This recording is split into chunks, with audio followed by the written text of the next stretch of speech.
नमस्कार मित्रांनो, दिव्य संस्कृती या चॅनलवरती आपणा सर्वांचे स्वागत आहे.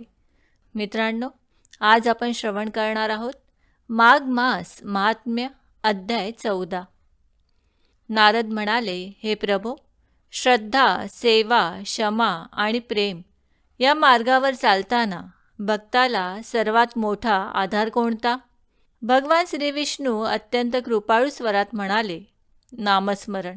हे नारदा, या कलियुगात भक्तासाठी सर्वात सोपा आणि सर्वात प्रभावी मार्ग म्हणजे माझे नामस्मरण. नाम म्हणजे केवळ शब्द नाही. नाम म्हणजे भगवंताची चालती बोलती कृपा आहे. जो जिभेवर नाम ठेवतो तो हळूहळू हृदयावरही मला बसवतो. भगवान पुढे म्हणाले, नारदा, संकल्प म्हणजे स्वतःशी केलेले पवित्र वचन.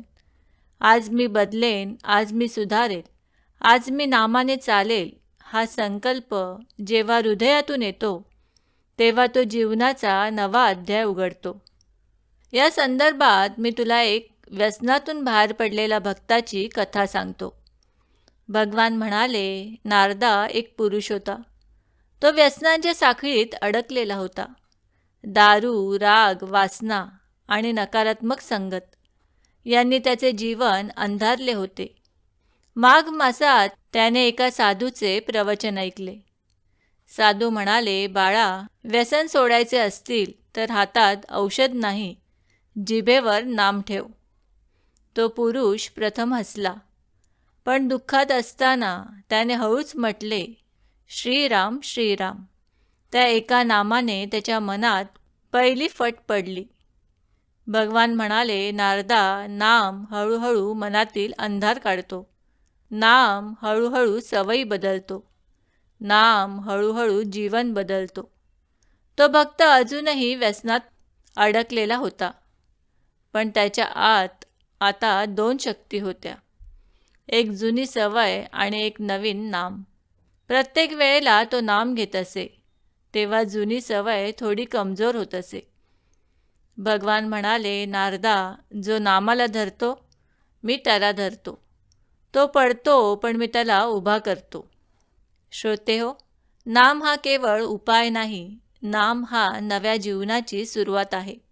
नारद म्हणाले, हे प्रभो, नाम सुरू केल्यानंतर भक्ताला टिकून राहण्यासाठी सर्वात मोठी शक्ती कोणती?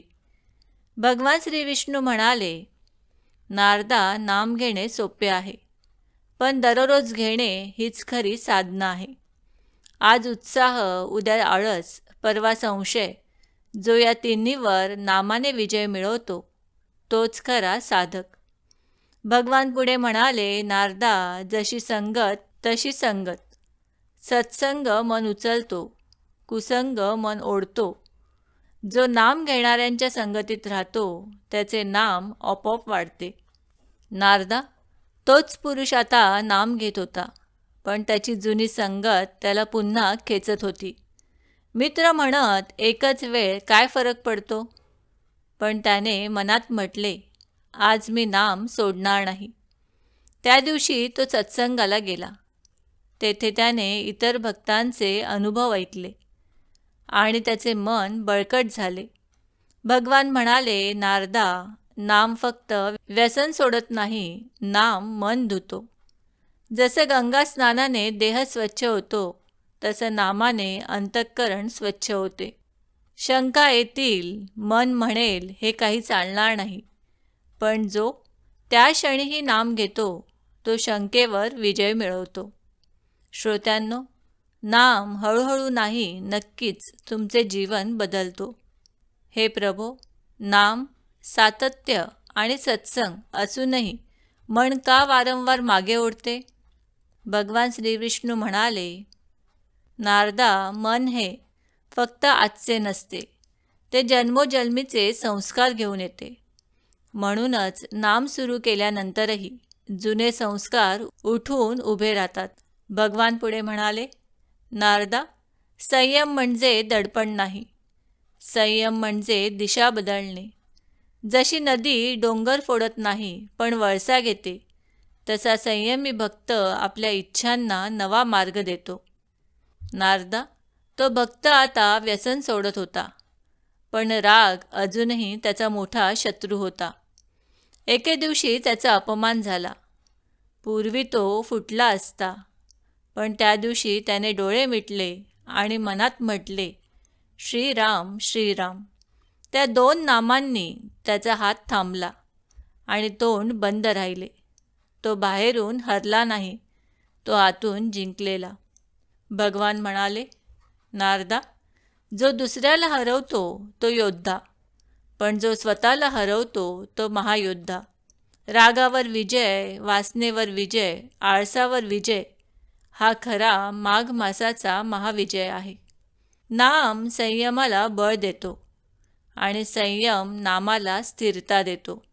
श्रोत्यांनो, तुमचे खरे युद्ध जगाशी नाही, तुमच्या आत आहे, आणि त्या युद्धात नामच तुमचे शस्त्र आहे.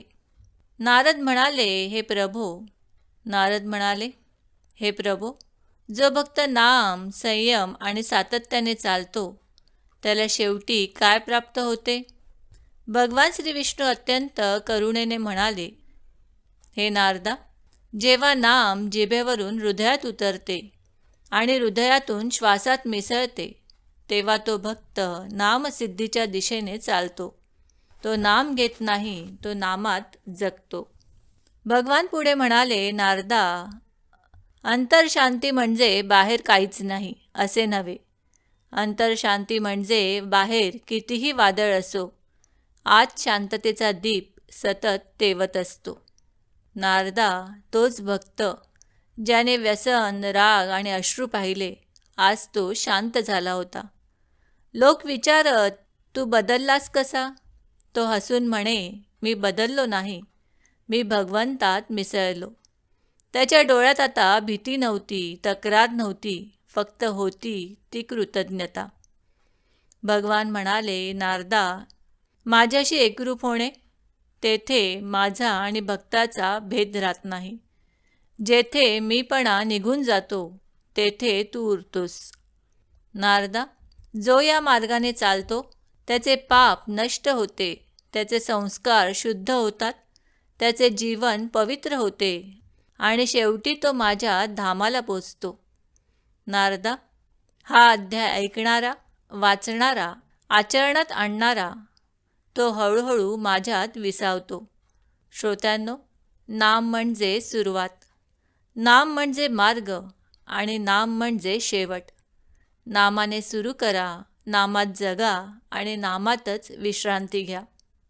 श्री गुरुदेव दत्त. ओम नमो भगवते वासुदेवाय नमः.